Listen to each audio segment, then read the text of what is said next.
Welcome everyone. It's the Texas Values radio show on this beautiful spring day. It is a great day, and we're happy you're joining us today. I'm Jonathan Covey. I'm the policy director for Texas Values, filling in for Jonathan Sines this week on the Texas Values report. And we have a fantastic show lined up for you today with a very special guest.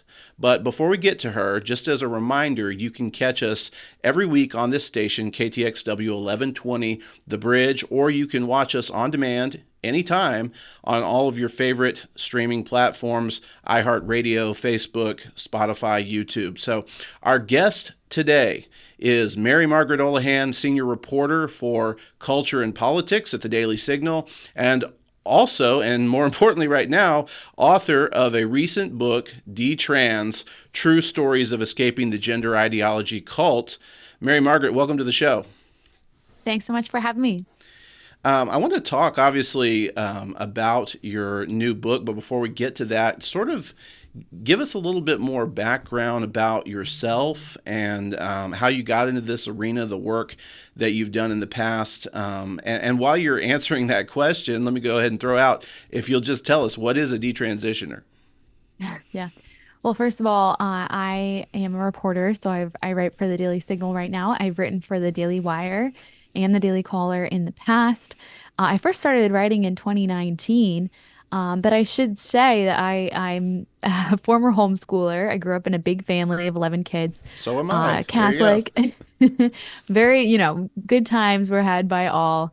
Very happy, joyful, chaotic childhood. And I'm very grateful for that background. And it really helped me to be interested in a lot of these culture topics because I think when you're raised in a family like that, you're very aware of how some of your freedoms could be taken away from you if the government decided that you shouldn't be raised in such a way. Yeah. It's very countercultural to homeschool. It's very countercultural to be serious about your faith. It's very countercultural to even practice your faith very strongly these days. So, a lot of these issues that I cover now were on my radar as I was growing up. And when it became time to start writing, I was very invested in them, such as abortion, marriage, family, gender, sex education, all of these things that have really come into play recently. And we've started realizing how prevalent some of these ideologies are in our everyday lives and the lives of our children. And so, as I was covering these culture issues, I began stumbling on stories of people who tried to transition and then realized this is impossible. A man can't become a woman, and a woman can't become a man. And so they attempted to detransition. Right. And those people are detransitioners, the people who tried this and realized, oh, it's impossible, and then tried to begin living as their themselves again. And when a person attempts transition, they might attempt to use puberty blockers if they are going through puberty. So we're talking about kids there. They might attempt to use hormones like testosterone for women or estrogen for men to become more masculine and more feminine. And then their doctors or therapists will recommend that they get surgeries. So for the women, they might get a double mastectomy. For the men, they might get breast augmentation. And not to get too graphic here, and I won't, but there are much more invasive and horrific surgeries that these gender ideologists recommend that people get if they would like to fully transition to become another gender. But we all know that at the end of the day, this is impossible. So it's a horrible, manipulative, costly, financially lucrative lie that these ideologists are selling to vulnerable people who, if you are attempting a gender transition, typically you already have severe mental health issues. And so these people are being lied to, they're being manipulated, and unfortunately, they often don't realize it until it is too late. So my hope in writing a book about these detransitioners is to say, first of all, they're real, their stories are real, here they are, and from their perspective, this is not my speculation, it's their stories. So take them at face value and decide what you think about it. And the second thing I was hoping with this book is that people on both sides of the aisle can pick it up and look at it and read these stories and understand the realities of gender ideology and so-called gender affirming care, the euphemism that the left uses to talk about this stuff. And so it's publishing in 2 weeks on May 28th. and you can pre-order it now. So it's very exciting. So when did you? Obviously, this there's a lot of information in this book, and Yeah. very dense book packed with a lot of stories, a lot of information. When did you start writing this book? So I began writing it in January of 2023, and I finished writing it last summer. So quick turnaround, It although I is. have friends and colleagues who have done quicker.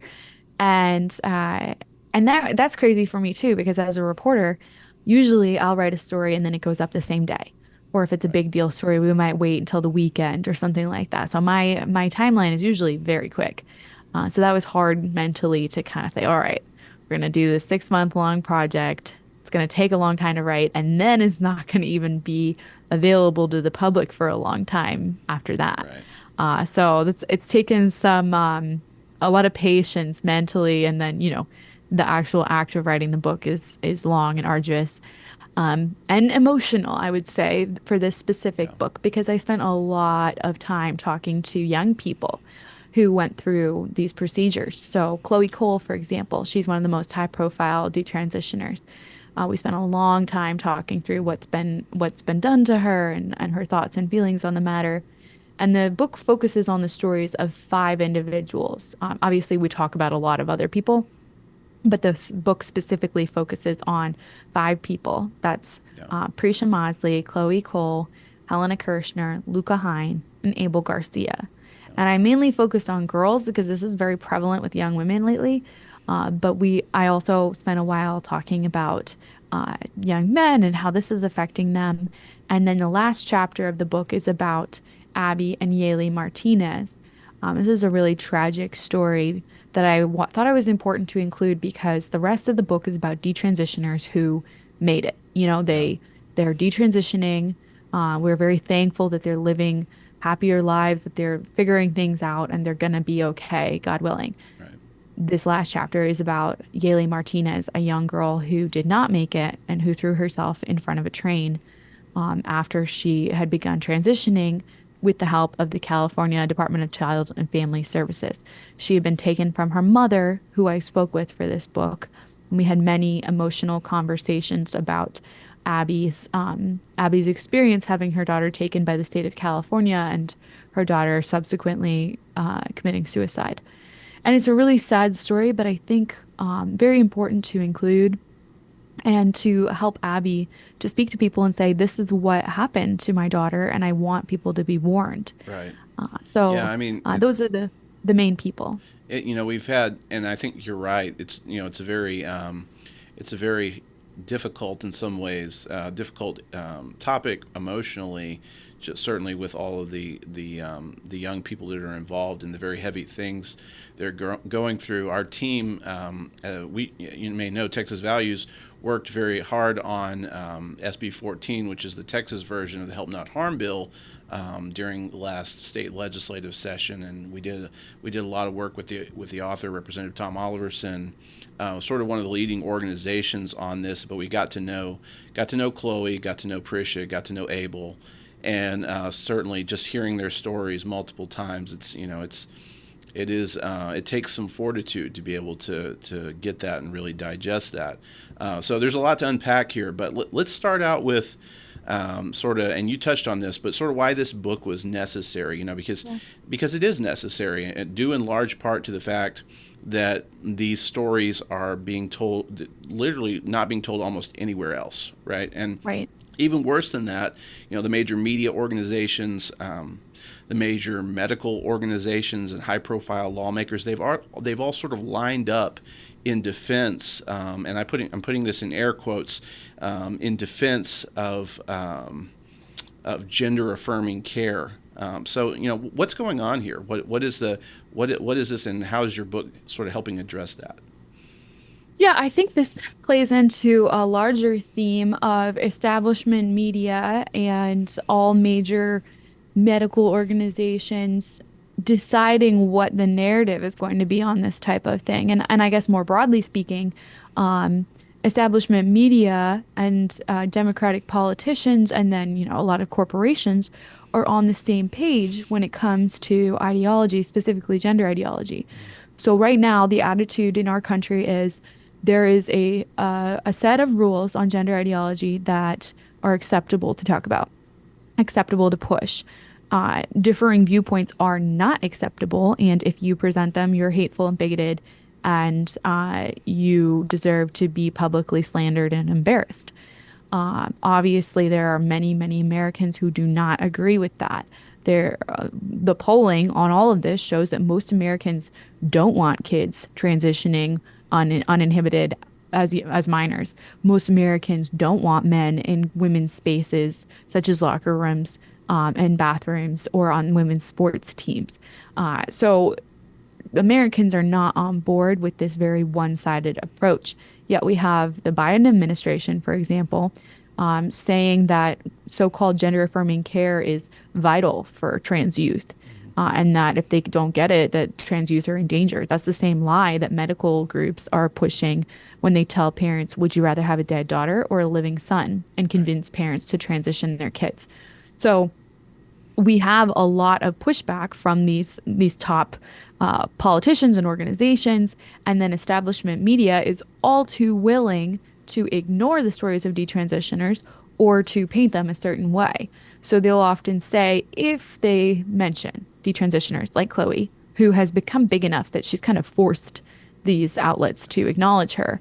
I believe the New York Times and the Washington Post each did a big story on detransitioners very reluctantly, after well, it was long overdue, but they did do it. But what they will tell you is that detransition rates are very low and not that many people regret their transition. Yeah. Well, what they're trying to say there is that Chloe's an outlier. And I think Chloe would argue, and many of the other detransitioners told me, that they are not outliers, but that many people who transition and then regret it, or attempt to transition and regret it, are afraid to go back to their doctors and tell them that they regretted it. And so that's why there's a lower number of reported detransitioners. Well, and It's kind of like going back to an abuser in a sense, right, and saying, "Hey, you abused me. I didn't really like it."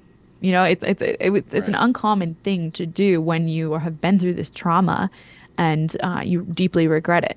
So there are many more detransitioners out there than the establishment media is willing to admit, and willing to look into. So that was one of the reasons that I wrote this, because I spent a lot of time writing stories that establishment media doesn't care about, that they would like to hide, that they would like to ignore. And I thought we should spend more time digging into these stories and showing people the intimate, vulnerable parts of these attempted transitions to help them understand how dangerous they are. Right. Well, and that's sort of a nice segue into my next question, which is, you mentioned in your book the work done by Leo Sapir, Mhm. and he's taken a look at all the organizations like the American Academy of Pediatrics, the Endocrine Society, some of those Yeah. organizations that organizations rely on to add so-called scientific legitimacy to their claim that gender affirming care is trauma informed Hmm. care. And it turns out that none of these organizations have done anything close to a systematic review or a Right. scientific review of the evidence. They just cherry pick information. So reach pre-foreordained conclusions. Talk a little bit about that. Yeah, I think what we are discovering more and more due to the release of the exposé of the WPATH files recently, and then a lot of reporting done by conservative journalists on the topic, is that these these procedures are experimental. So the doctors and therapists that are either performing the surgeries or recommending the hormones, etc., they don't actually know how they're going to affect the bodies of young people or adults. The WPATH files revealed that these so-called experts knew that there were young people who were becoming infertile from the hormones. They knew that there was one girl that got riddled with tumors from testosterone, and yet they weren't talking about that publicly, and they were continuing to advocate for so-called gender affirming care as if it was this safe and tested and proven method to help trans youth. That's what they always say, that it's care for Right. trans youth. Um, and And of course, the media echo that and just phrasing. for our listeners' sake as well, WPATH stands for the World Professional Association for Transgender Health. Yeah, sorry, I get a little caught up in the lingo No, sometimes. no, you're good. That's So, and you have all these mental health professionals and medical professionals who are advocating for these things while not acknowledging the realities that, yes, this could make you infertile, and not acknowledging very basic realities like kids can't give informed consent. A young girl has no idea whether she will want to breastfeed when she's a mother. She has no idea whether she's going to want to have children when she's an adult. She's a young girl. This is why we don't let kids make pivotal decisions. And the WPATH files showed this as well, that a lot of these kids who were coming in for procedures, the doctors were aware that they were not in a place to give informed consent, that they weren't really able to. And there was discussions about this. And yet none of that was talked about either.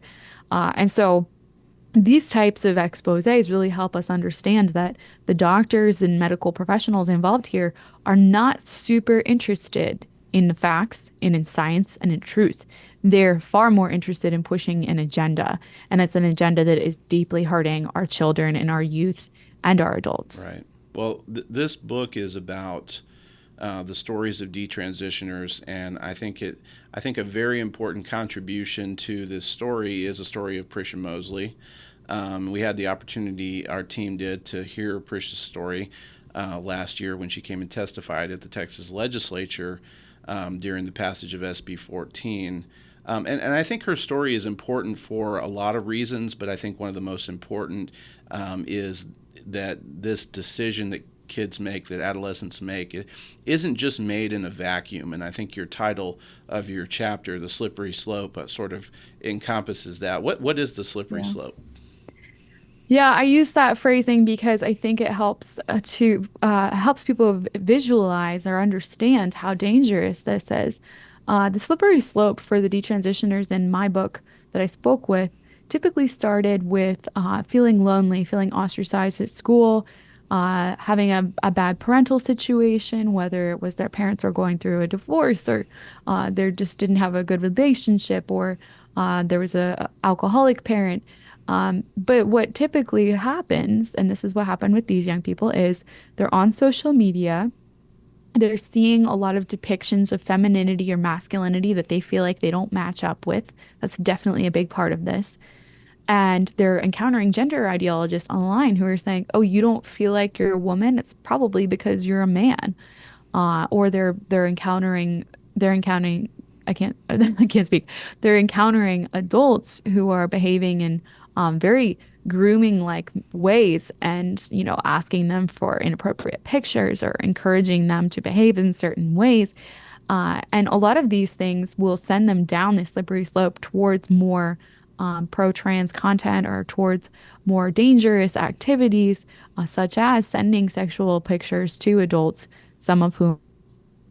And I thought it was important to explore this beginning part of everybody's journey because uh, all of this informs how they move Right. forward. And it's very rare to hear of someone who went down this path that wasn't exposed to content on social media, or an adult at school, Right. or a counselor or therapist that pushed them in that direction. And so I think that that's a really important part of their stories to explore. And I wanted people to get a good understanding of how easy it is for kids to be exposed to this kind of content nowadays, and how impressionable kids are. And often, a lot of these kids are on the spectrum, Yeah. and they're already feeling lonely, and they're already wondering why they don't fit in very well, and they're looking for an answer. And these people online, or these therapists, or these school counselors are like, "I got your answer. It's because you're not in the right body." And so it's far too easy for them to head down this direction. And as kids, kids believe a lot. Yeah. When And that you're a child, you can believe that you will be anything. In fact, exactly. that's one of the saddest parts of this. Kids are so willing to believe in themselves and believe in their ability to do something greater. And so we should be harnessing that and inspiring children, and lifting them up, and not telling them they have to reject their bodies and that it's not good enough. They It's so they wrong. need real help. They don't need false hope. Right. We're talking with Mary Margaret Olohan, author and senior reporter for the Daily Signal. Folks, as we're coming to the end of our fiscal year on June 30th, we have a number of crucial fights that we're fighting at Texas Values, and we could use your donations to help stay in the fight. So if you find value in the work that we're doing, go to txvalues.org and drop a donation. Do that today, and it really helps us, keep quality folks, represent your values at the legislature, keep bad, explicit books out of public school libraries, so many things, push back against the Biden administration on Title IX, and to be able to have great authors like this come on our show as well. Mary Margaret, just a couple more questions for you, and we'll wrap up. So what would you say is sort of the takeaway of a message in terms of hope? Is it that these stories are finally coming out in the daylight, and even our state governments are truly starting to see how truly awful this industry is? Or what would be the message that you would be giving of hope for young people today? Well, I think first of all, just the fact that these detransitioners are willing to speak up is huge. For so long, there was silence on this issue, and people like Helena, one of the girls in my book, would look for dissenting voices and not find any. Yeah. So she felt like she was all alone. Now, when young people begin to look around and question this, there are so many voices that they can turn to and testimonies that they can hear if they're willing to listen. That is a huge source of hope. The massive response to Chloe and Prisha and Abel's stories has caused, like I was saying, major outlets like the New York Times and the Washington Post to have to report on them. They would be embarrassed to no longer acknowledge them. That's huge. And then the lawsuits that these detransitioners are filing, those are so massive because they name and shame the doctors, the therapists, the school counselors, the medical organizations that did this. And we're only seeing a few of them so far, a lot of them spearheaded by Harmeet Dillon with Dillon Law Group. She's amazing. And Campbell Miller Payne, which is another group that's representing a lot of detransitioners. Those are really, really important. And I'm excited to see how those go because we all know the power that lawsuits can have. And I think that these doctors are going to absolutely be more intimidated and less reckless once they realize that there are legal ramifications for their ideological lies. Absolutely. Yeah, I think there's a lot of benefit to that. All right. Well, last question. So you're going to be at our policy forum in September. Yes. All right. Well, hopefully folks will get a chance to hear more about this topic then. You'll be able to break it down a little bit more for them. Is there anything else you'd like our listeners to know? Well, they can find my book on Amazon. Please pre-order it if you can to support me and my work. And if you would like to read more of my work, you can find it at dailysignal.com or follow me on Twitter at Mary Marg Olohan. Mary Margaret Olohan, thank you so much for your time. We appreciate you joining us on the Texas Values Report. Hope you have a great day. Thank you for having me. Now, we appreciate Mary Margaret's time, and it is just such an appropriate and relevant discussion during this time, especially since we're seeing this discussed all across the nation, discussed on a national scale, different states and different legislatures that are passing legislation on this. And this has become a huge topic in cultural politics with constant developments. There were recent reports earlier that the organization Mary Margaret referred to, WPATH, the World Professional Association for Transgender Health, which is basically a front organization for LGBT advocacy groups. They commissioned studies by experts recently from Johns Hopkins University to perform systematic reviews on what they called the evidence for gender affirming care. But the funny thing is, after the results were put together by these experts, WPATH started trying to restrict the findings of these researchers to publish their findings because there was no evidence for this, and there was no evidence that was good that this was good for children and for adolescents. So the gaslighting here is going on. It's almost breathtaking. But thankfully, because of Mary Margaret Olohan and others like her, the stories are coming out, and we are finally starting to see the ugly truth, and we're finally starting to turn the conversation around. So grateful for her coming on the show.